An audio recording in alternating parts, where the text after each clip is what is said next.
Okay, André, why is it hard to keep people on board during mobile onboarding?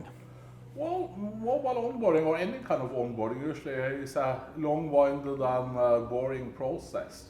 You need people to have the right kind of information, the right kind of documents there to kind of do onboarding. And It's in essence a start-stop process where you need to provide a document, do different steps, and it's not natural to sort of like do that in a all sequence.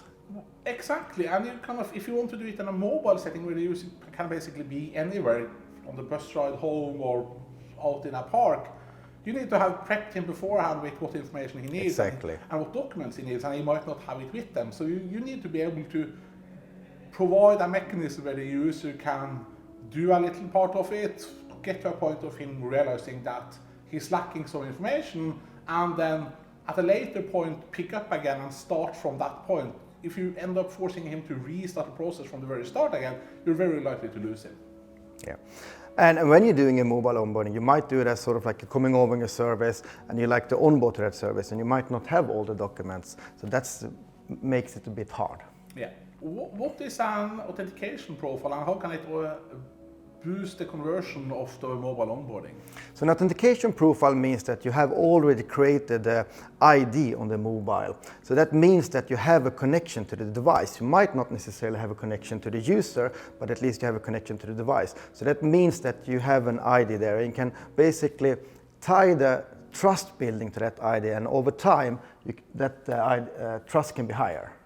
So what you're saying is that you basically have an anonymous identity. You don't know who the user is yet, but you know it is that user.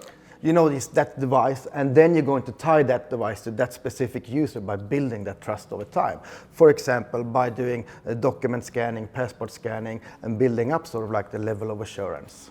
Yeah, so in essence, you're actually issuing an anonymous credential initially and Exactly. using the onboarding process that you do after that to build trust that this anonymous identity is actually Johan Sörmling. Exactly. So you're starting by creating an anonymous identity, and then you're building trust with the onboarding process, and then you have a proofed identity at the end. Yeah, and that allows you to have the user basically drop off at any point and then come back and restart the process, because he can always authenticate with a strong authentication to pick up the process from where he left off. Exactly, and that is the beauty of creating with an anonymous ID and then building trust over time over the onboarding process. Yeah.